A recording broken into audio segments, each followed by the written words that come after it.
Hi guys. I hope we're not facing too many technical difficulties.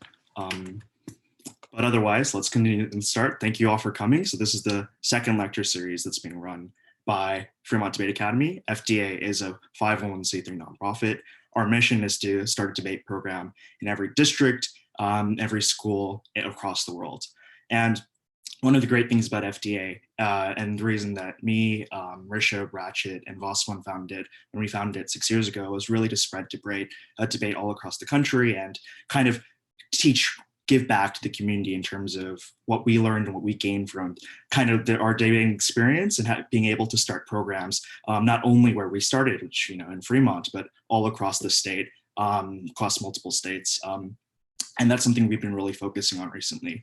So as you might have noticed, we created a lot of content curriculum during the COVID outbreak. And one of the more positive things about the outbreak is that it's given us the chance to kind of go virtual, create this kind of content, kind of do some outreach for all of you guys. So again, thank you so much for coming and watching this lecture series. So another thing that you want to check out is our YouTube channel. We're posting this content on YouTube, and we're trying to outreach. So if you're a high schooler anywhere across the US, you kind of want to start your own debate program, please do come out and reach out to us, because we're definitely ready to have a conversation about setting up a debate program in any district. So, and finally, one last thing is that there's a Google form at the description below, and if you have any questions, please put them in live chat, and me or Richa will be happy to kind of go through that during the course of the video. So yeah, let's go on to the So hi, who am I? I'm William. I'm the co-founder and the chief educational officer of Fremont Debate Academy. I'm currently a second year at Oxford studying philosophy, politics, and economics. And this is Richa.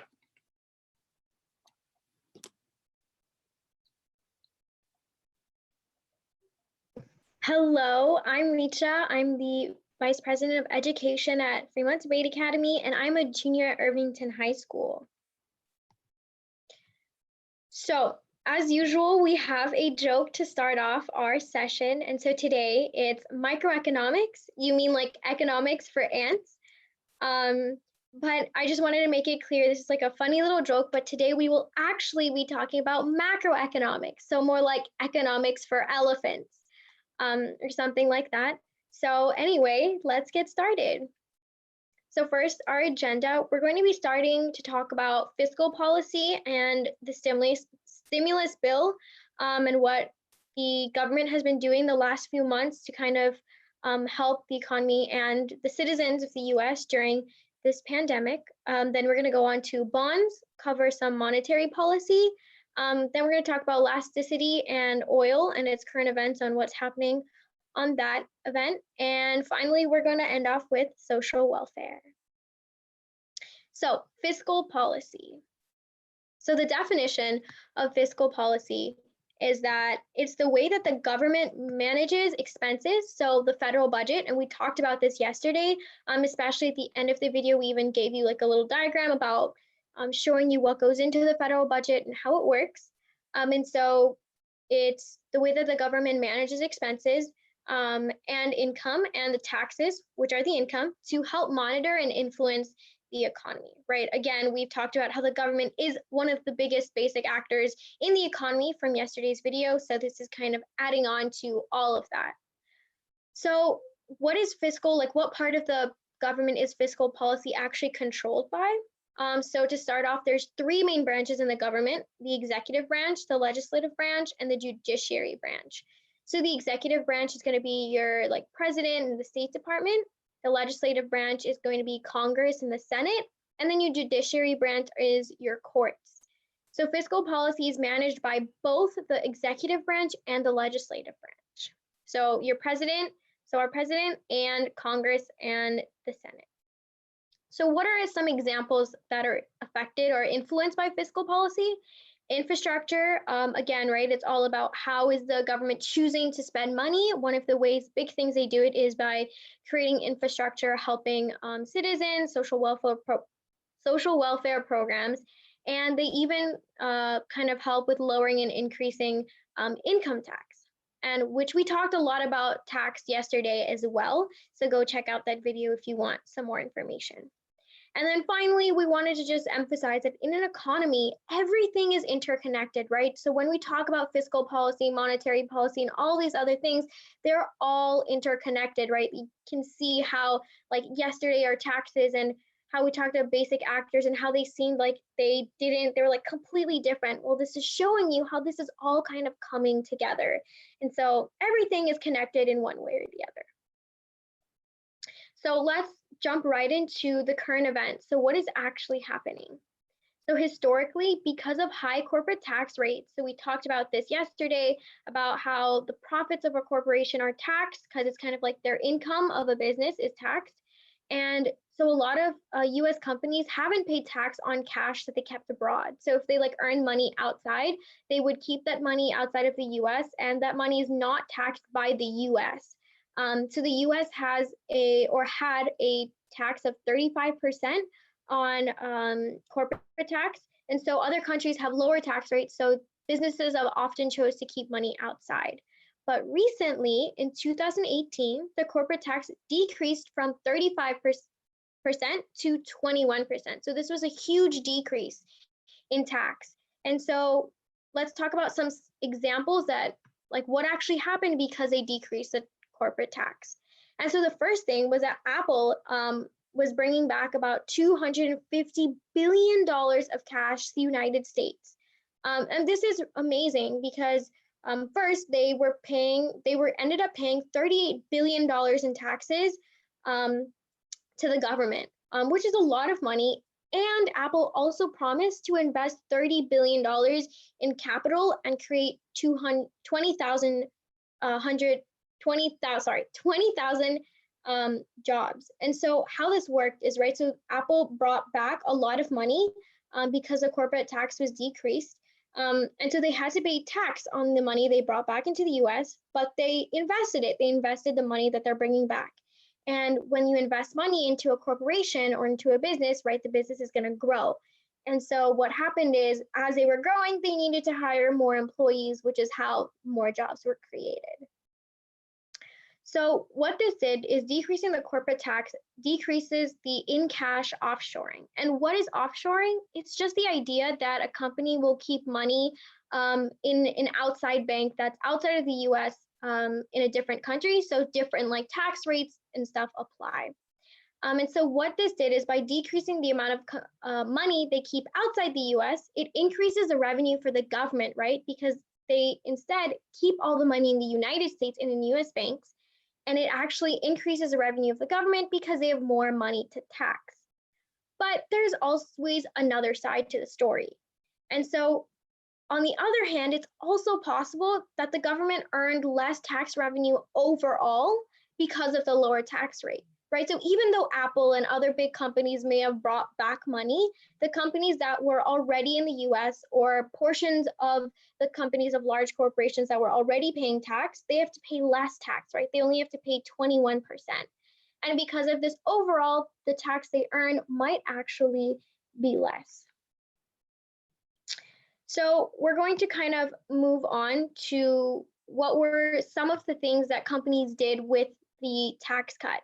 So with the tax cut, large amounts of cash were saved by businesses. And so a lot of businesses used it for corporate buybacks. Now, what is a corporate buybacks? It's just when companies buy their own stocks. So we talked about the stock market again yesterday. And so we're adding on to that and talking about how companies actually buy their own stocks. So it decreases the supply, which makes the stock price go up. And of course, you see a supply and demand chart that we talked about from yesterday. And so again, a really quick explanation of how this works is because they had a certain amount of stocks, right? So that's their supply and the demand stays the same.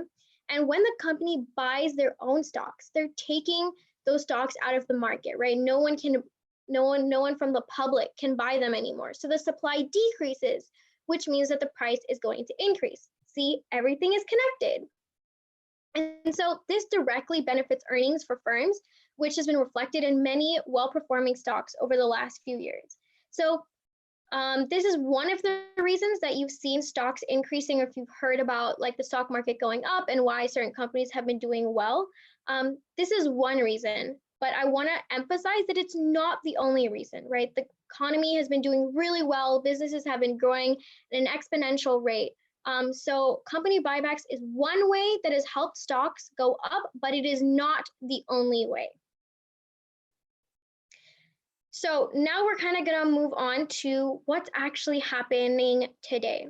So in the last few months, I'm sure you've heard of the stimulus bill. And this is basically about how the government is helping the people. And so there are four main phases that the government has gone through to help the United States combat COVID-19. So the first thing they did was they spent a lot of money on testing to kind of increase testing kits, be able to like help with finding a vaccine, helping on that side. Then the second phase was that they put money into paid leave, worker protection, healthcare, and unemployment. So they really wanted to help these people, to help workers, help people who needed healthcare, people who had to go on leave because of the virus, or even for people who are becoming unemployed. And this leads us to our third phase, which is the CARES Act. This is the first one. And some examples of what was in the CARES Act. So this is what the government is doing. So the EIDL, which is the Economic Industry Disaster Loan, they provided $1,000 grants to different companies and people. Then there was the Paycheck Protection Program, which was helping people make sure they still got an income. Then there was the Pandemic Unemployment Assistance, which is where people who were unemployed got $600 a week to kind of help because finding a job was really hard. And there was also the $1,200 stimulus checks and $500 for dependents under 17. And so these are just some examples of the types of ways that the government actually put money back or gave money to the people to help them with COVID-19. And then there was like this middle phase, like 3.5, where the government replenishes the CARES Act. So they just put more money into it and continue to kind of give money to people. And then the fourth stage is actually in process right now. And Congress, so this is our legislative branch, is working to create a new package. And one of the things they're talking about is actually increasing wages for essential workers to kind of tell them that we support you, please keep working, we need you. And so I know I gave you a lot of numbers and a lot of like vocab and like names of different programs, but let's break the CARES Act down. It's basically an unprecedented stimulus in response to COVID-19. So it's just a way the government is giving money and helping the economy and the people. So what are the basic policies that the CARES Act focuses on? So they're providing direct stimulus checks to Americans. So they're just giving people who need it, they're giving people money to people who need it. They're also increasing unemployment benefits. They're lowering interest rate payroll loans and tax credits to large corporations and small businesses. So basically what this means is like there's this thing called interest, and it's like you would say the price of a loan, right? If you want to take money from a bank, there's a price to it, and that's what we call interest. So they basically decrease the interest rate so people could take more money for a lower cost. And then finally, we have financial support to local and state governments. And a really cool, interesting fact was today at 4 at Eastern time, so this was a few hours ago, the SBA, which is the Small Business Association, actually allowed small banks to exclusively submit loans. So till now, most of the banks, big banks, were submitting loans and applications for people for the paid protection program. It was actually the paycheck, sorry, my bad. The Paycheck Protection Program, this one right here, you have to fill out an application for it. And so people were going through the big banks and the big banks were getting them approved before the small banks could. And so the Small Business Association made it so the small banks had a chance to actually submit loans. So if you know someone who might be having issues, they can always kind of check if their bank is a small bank, and a small bank is a bank that has assets that is less than $1 billion. So this last thing about the CARES Act, I'm not going to go into much detail about this, but here's just a cool infographic about what the CARES Act covers and how the money, the $2 trillion that the CARES Act originally was passed with, how it was being spent. So pause it if the video if you'd like to kind of read about how money is being spent. So now William is going to take over and cover bonds. Yeah, cool. Thanks, Risha. So I hope you guys got a little bit more about fiscal policy. So we're going to move on to bonds and then eventually monetary policy. So I want to break this down in probably the simplest way possible, right? Consider a bond as a loan. And a loan, you can remember, is like someone is lending you money with the expectation that you'll pay it back. Now, bonds, like any loan, will carry risk, which varies on the credibility of the issuer of the bond. And the issuer of the bond is the person who is asking for the loan. So the reason why bonds have the amount of interest they do is supposed to reflect who kind of issues the bond, right?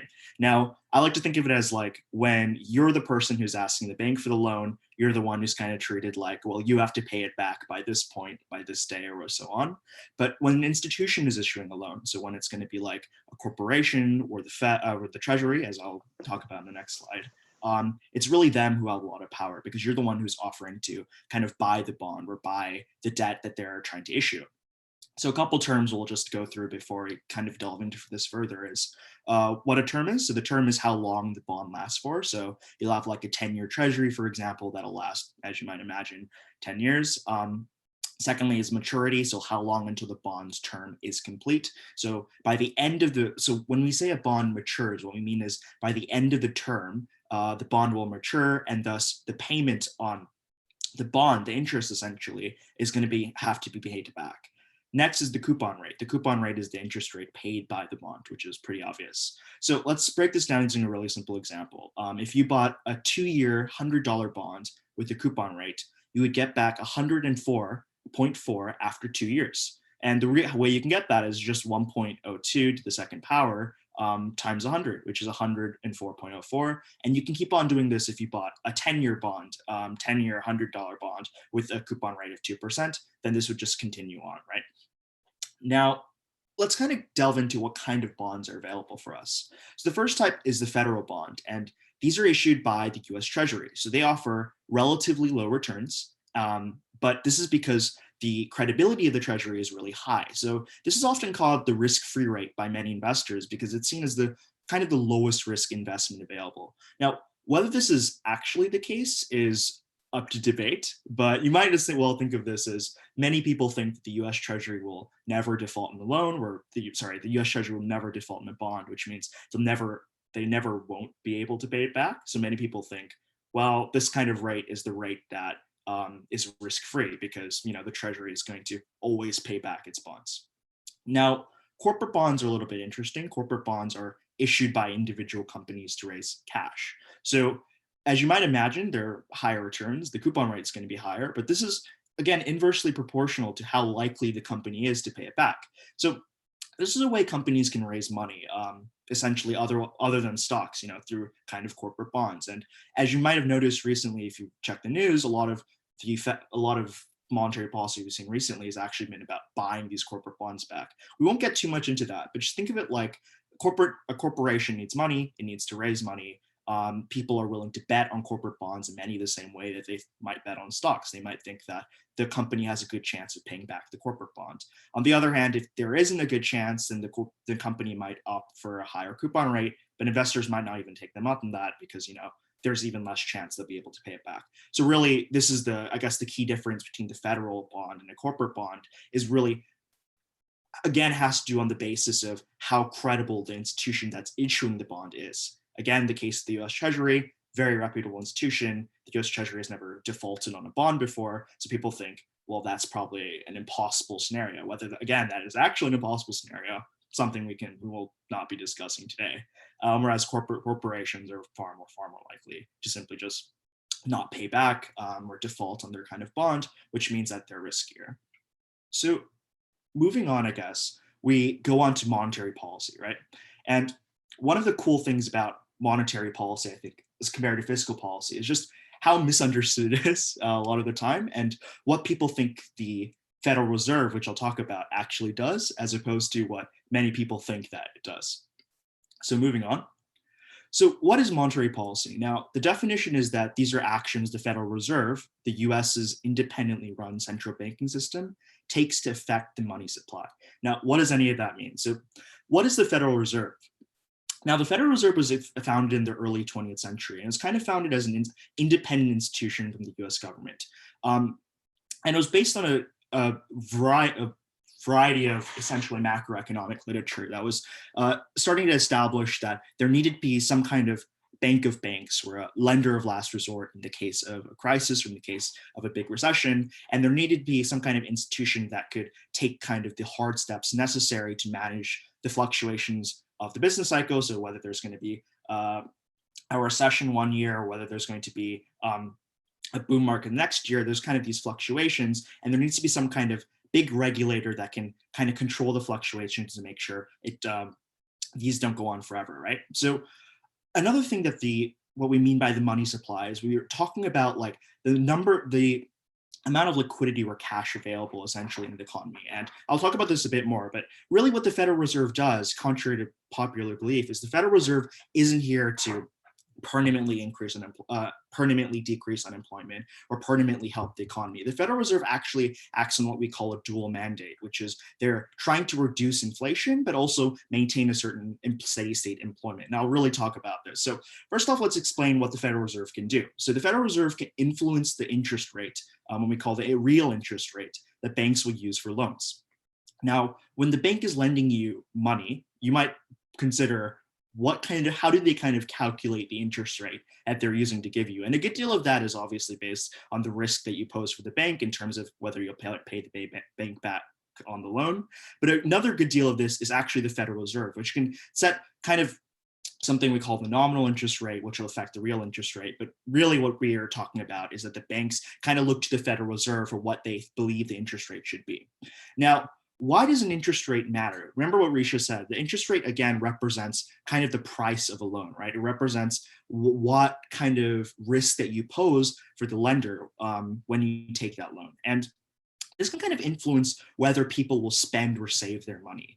For example, take the scenario right now where interest rates are very, very low, historical lows. A low interest rate can mean it's easier to borrow. So it's easier for you to take a loan financially for yourself because the loan has no interest, which means you're not as heavily incentivized to pay it back, which means it can be a little bit easier for you to actually take that loan out. And presumably once you borrow money and take a loan, then you're going to be spending that money rather than saving. Whereas opposed to the other side, if the interest rate is very high, then this might completely reverse, right? The interest is very high, then you'll want to keep your money in the bank because it's earning high interest. So you'd be far less incentivized to spend and more incentivized to save. At the same time, it can be much harder to take out a loan because the interest rate is so high.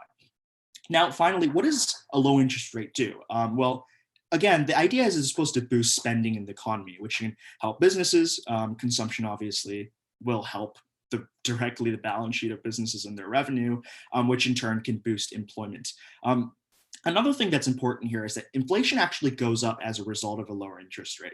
Now, what does that mean exactly? So inflation you can think of as the kind of price stability of different goods in the economy, right? So like if inflation is very high, then that means the value of each dollar is becoming less and less valuable, right? And we won't get too deep into like the fundamentals of inflation, why people, for example, think inflation might differ with fiat currencies as opposed to something solid like gold or anything like that.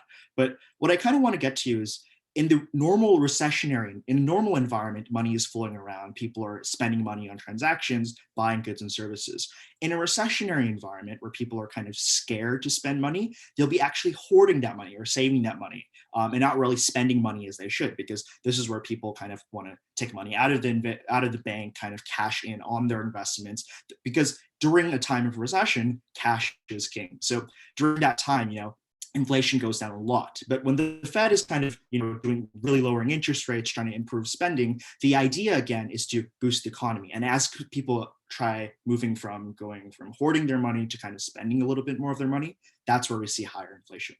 And in response to COVID-19, the Federal Reserve, through many techniques, has decreased the interest rate to an all-time low. We've actually reached the zero lower bound, which is the fact that you can't lower the interest rate below 0%. Well, and that one isn't strictly correct. In some countries you can, but in the history of the Federal Reserve, this has never happened. So this has been really unprecedented, essentially. So another quick reminder is that, as we discussed yesterday, GDP is a national income equation, essentially of consumption plus investment plus government spending plus net exports. And this kind of expansionary fiscal policy and also the moves we've seen in monetary policy are during COVID-19 are really a hope to kind of increase consumption, increase investment, increase consumer spending in a recessionary environment, in a period where people aren't spending as much money as they used to. Just today, the US economy in first quarter of 2020 contracted almost 5%. This is really the kind of environment where the government is trying to step in and do as much as it can to kind of fix things around. So now we can move on to elasticity, and I think Richa will take this over from me as soon as she's able. Yeah.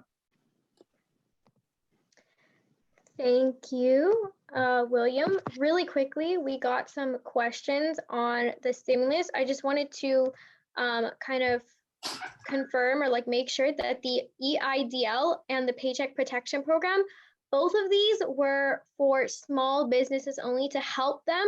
And then the $1,200 stimulus and unemployment were for individuals.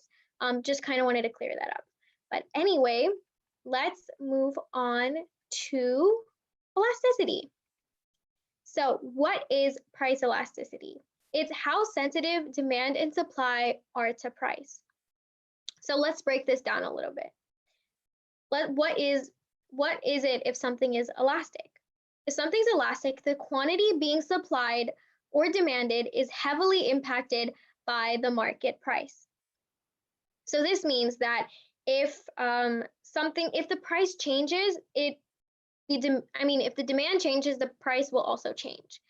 So an example would be candy. Candy is elastic, right? So let's say we have two candies. We'll say Jolly Ranchers and Airheads, right? So if the price of Airheads increases dramatically, people aren't going to want to buy them anymore, right? If Airheads cost a lot, why would you buy Airheads where you can buy Jolly Ranchers or some other type of candy? So that's what something elastic means. So it's like when the quantity being supplied or demanded is heavily impacted by the market price, right? So if the price changes, the demand will increase or decrease. Now, on the other hand, we have something that's inelastic, which is the quantity being supplied or demanded is not heavily impacted by the market price. So this means that the demand will not change if the price changes. So a great example of this is gas. And gas is relatively inelastic because it's a necessity, right? If the gas price goes up and down, which it does a lot today in real life, people will still buy it, right? If your parents need to go to work, you need to go to school, how do you do that? You take a car or a bus, and they all require gas. So gas is a necessity. And so even if the price changes, you're still going to buy it. And what is your other option, right? If you don't want to use gas, right? If the price goes too high and you're saying, I think it's too high, I'm not going to use it.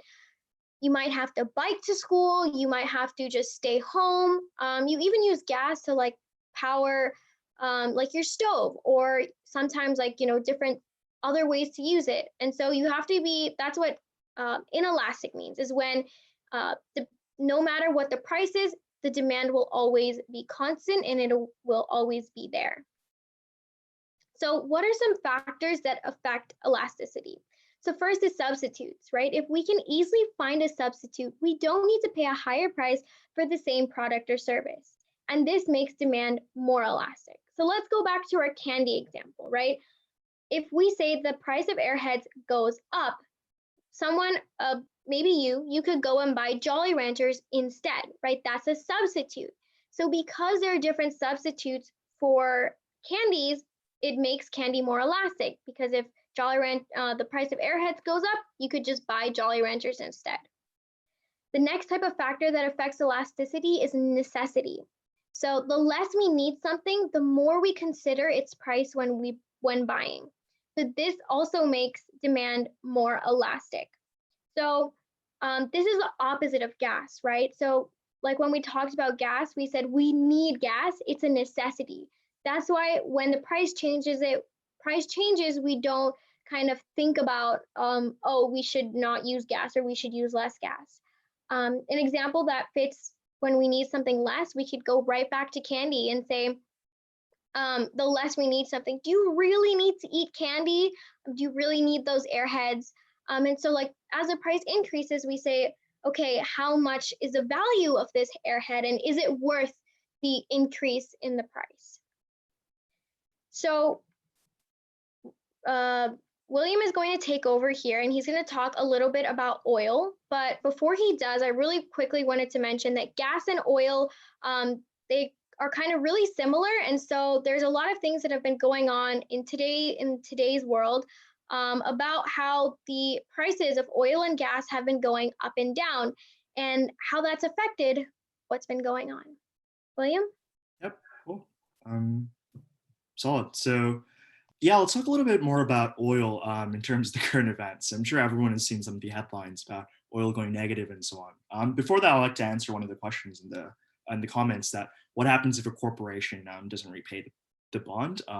Well, essentially what happens is their credibility takes a hit. So if a corporation defaults on a bond, there's, I think, two big effects. The first is that one, unless the company, this is a little bit tricky based on how modern transaction laws work, but typically what happens is one, the company isn't necessarily forced to take it back, but it is forced to add that kind of debt to its balance sheet. So you'll be seeing that like corporations will continue to have that debt as long as they continue to operate. So really a corporation is not going to want to default on a bond unless it absolutely has to. And the second scenario is the scenario where, you know, it absolutely does have to, or the corporation goes bankrupt. And in that case, the bond, the debt level of the bond is actually very high. So what that means is like people who bought corporate bonds are actually well protected by the government. So they're actually one of the first people that get whatever assets are sold off or whatever assets are remaining after a corporation goes bankrupt. So buying a corporate bond, you know, even if it's a really, really bad company, may not necessarily be that risky an investment. So let's go on to, I guess, what Richa talked a little bit about, you know, oil prices. And oil prices in many senses determine the price you get at your gas station. Even if the gas that you put in your car isn't strictly 100% petroleum, you know, a good deal of that is going to be based on your oil prices. So one of the most important things that we see when discussing oil is OPEC, which is the Organization of Petroleum Exporting Countries, including Saudi Arabia, Iran, Venezuela, etc. And one of the really interesting things about OPEC is it's really a price cartel. What OPEC is a collection of countries that have agreed with each other to limit production to keep prices high or keep prices at a level where they can kind of maximize the amount of profit they get, which is usually bad for consumers like you and me who want to buy oil, you know, at the cheapest prices that we can. But it's very good for the suppliers of oil who are all agreeing to limit their production and make sure that prices are going to be as high as possible. Now, one of the interesting things that happened recently is that in March 2020, there was a kind of a price war between Saudi Arabia and Russia, which is not a country in OPEC, where they increased production of oil, the supply of oil, which severely decreased the prices of oil. Oil deflated by almost half, essentially, within that month. And the price of oil almost collapsed. And as you notice, like from earlier, we mentioned the supply and demand curves. When the supply shifts in that manner, you're going to be seeing a lot less prices. And this makes a lot of intuitive sense because, you know, the more there is of something, if demand doesn't change, and demand has actually been flat, if not severely decreasing because the amount of people who are being forced to stay at home through shelter in place, then what you see reduced demand, but far more supply, which again, completely demolished oil prices. And this is there's kind of an ulterior motive to this price war, which was in 2014, the US increased production of something we call shale. And OPEC kind of wanted to decrease prices to hurt US oil companies. Something really interesting is that the Saudi production cost of oil is $2.40 per barrel versus $30 in the US for shale. So really it costs US shale companies far, far more to produce oil than it does for the Saudi companies, which means the Saudi companies are far less likely to kind of be as price sensitive to the kind of fluctuation in oil because, you know, even if oil drops to $30 per barrel, they're still making $27.60, whereas the U.S. might not be, whereas U.S. shale companies might not be making anything at all. So, and they're kind of really threatened by U.S. shale presence because of shale, the U.S. has become the world's largest oil producer. And as the U.S. and especially the shale companies in the U.S. are not part of OPEC, nor are they part of OPEC Plus, which includes Russia. Both Russia and Saudi Arabia are really kind of frightened by U.S. shale, which kind of contributed to the reason why they kind of increased production to decrease the price. Now, recently in April, this changed again because OPEC agreed to cut production and supply to help increase prices. What really happened here is that many analysts kind of speculate that Russia and Saudi Arabia didn't have the cash reserves or kind of the means to fight off both the recessionary environment caused by COVID, as well as the severe reduction in revenue they got from both the decrease in demand of oil, but also the increased supply, which reduced the price. So again, to summarize that, not only did oil completely collapse because no one wanted oil anymore, but it also kind of collapsed because there was so much production of oil. And this really helped U.S. oil companies and shale companies to break even because a higher oil price is going to really help those companies. You might have heard recently about futures as well. We won't get too far into that, unfortunately, today, but do ask a question in the comments if you're interested in an explanation of that. That's also a topic that isn't as well understood. So now we're going to move on to social welfare, and I think Richa will finish us off with that. All right, thank you, William. So social welfare. Okay, so now we're going to talk a little bit about some other ways actually that the government is helping people in the United States, not just in COVID, but in general. And so one of the big social welfare programs we have is Temporary Assistance for Needy Families, and we call it TANF. That's the abbreviation. And it's a program, the TANF program is the one you may hear referred to simply as welfare.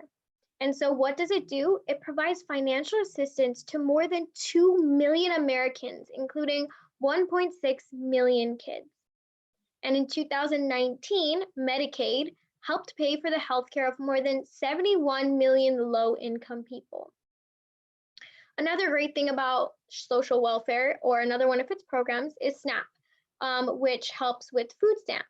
And so it makes it so that what they are is that food stamps are food purchasing vouchers for low-income families. So if you qualify as a low-income family, you get food stamps, and you can go to specific stores and kind of give them the vouchers, and then you can get your meals or food for either lower price or free.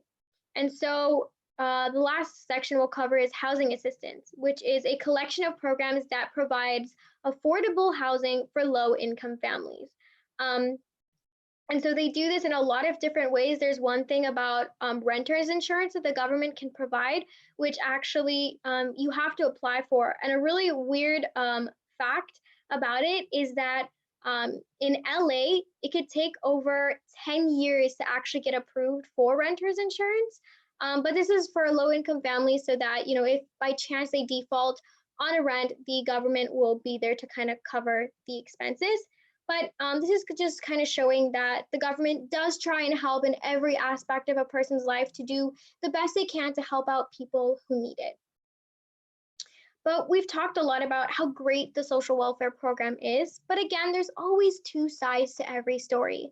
And so, even though there's a lot of really effective things about social welfare, there are also a few inefficiencies. So one of them is time frame. So there's a 5-year limit on receiving welfare benefits for programs such as TANF.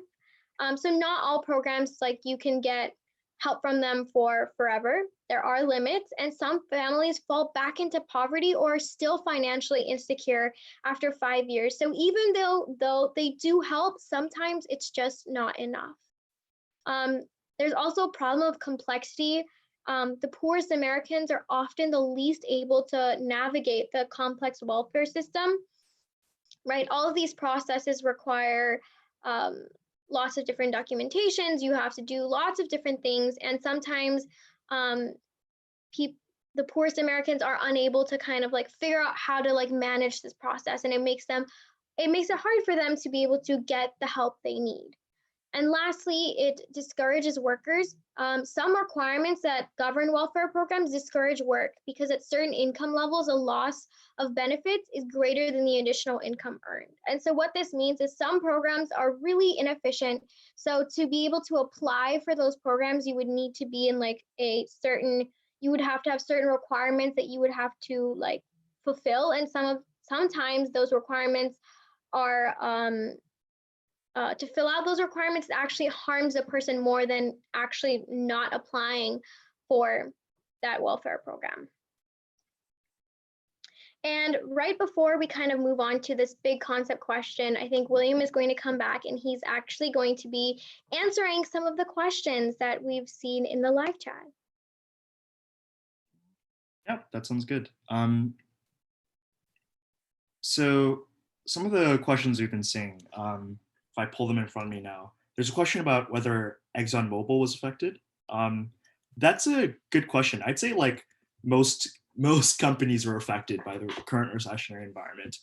Whether ExxonMobil was in more debt or less debt because of COVID is a matter of speculation. But one of the really interesting things that you can do actually is that publicly listed companies, and that is to say like companies that want to be traded on like the stock market or trying to raise money through stocks, they all have to follow a set of guidelines set by the government. And one of those guidelines, they have to continuously, either quarterly or annually, release these kind of financial reports that kind of show how much income that they made in that time period, how much debt that they had in the time period.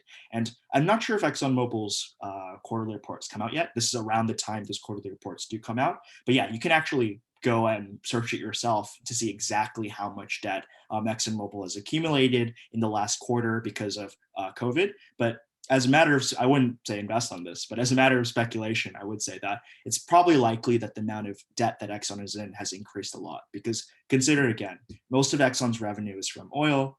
The prices of oil have been absolutely demolished because of OPEC's price war, as well as the decreasing demand because of the current environment from COVID. Yeah, another question that came up are, do welfare companies have a limit? I'm not sure what you mean by companies. I will say that there are limits to welfare, as Richa mentioned, and those limits are kind of set in two parts, right? The first part is that there's usually a time limit, so TAMF has a 5-year limit. It doesn't necessarily mean that the moment you hit your limit, you'll be cut off from all welfare, but there is a sense of time limit if you're continuously not filing for a job. Some of these exceptions are like if you're unable to find a job, or some of those exceptions are like if you're part of specific specially protected groups. But other than that, like there's a limit in that sense. And secondly, there is a limit in terms of income, right? So these welfare programs only help you if your income is underneath a certain threshold. So really, there's even a whole debate about whether or not people are more or less incentivized to work. I think Richa talked a little bit about that, because there's a certain point where it might be better not to work at all, just to get your kind of the benefits from welfare. Finally, I'll answer one more question. Is carb reduction also an issue? Because it happens with the use of, no, I don't think that's a question. So how does welfare like do more harm than good? That's a debate topic, to be honest. Like whether or not welfare does more harm than good is probably a topic you might see in some form or another in debate. I think what we want to introduce here is that there are obviously some benefits to welfare, and there's obviously some need for welfare in cases of extraordinary crisis. Even now, right now, with more than 26 million Americans are unemployed, there's been a huge push to things like the CARES Act to kind of help those Americans. But this kind of actually leads off to our big concept question, right? Which is, how much should the government interfere in the economy during a recession?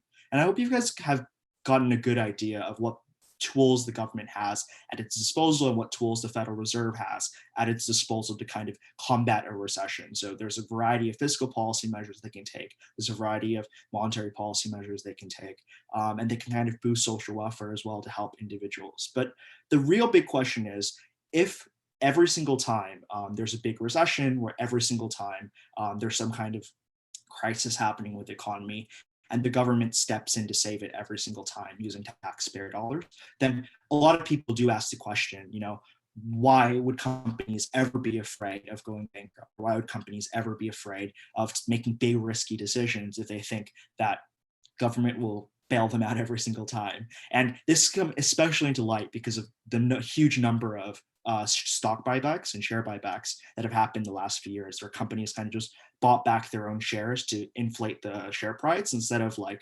saving that money for a rainy day fund. And now, as we see with COVID, a lot of businesses who haven't saved for a rainy day fund are really taking that to the next level. So now let's go on, I guess, to the final thing here. Yeah, again, thank you all for coming. And as we answered all the questions in the chat, please send us more. And I think a few minutes after the chat, I'd be happy to talk about them as well. So finally, I guess, where can you learn more if you're interested in FDA? So we have our website listed here, fremontdebateacademy.org, our Facebook page, and our Instagram. Really, again, our mission, remember, is to set up a debate program, a debate and civics program in every district, every state across the world. So if you're a high schooler and you want to start up a program in your own school, please contact us on the website or try to reach one of us, the founders, or anyone else. And a recording of this presentation, as you can see, will be posted on our YouTube channel. So again, thank you all so much for coming. If you have any other questions, feel free to comment them below. Oh, and one last thing, if you have not filled out the Google form already, please do so. It's really important for us to keep track of essentially who's attended the presentation and so on. Yeah. So if there are any other questions, I guess, I think that's it. Yeah. Thank you all for coming.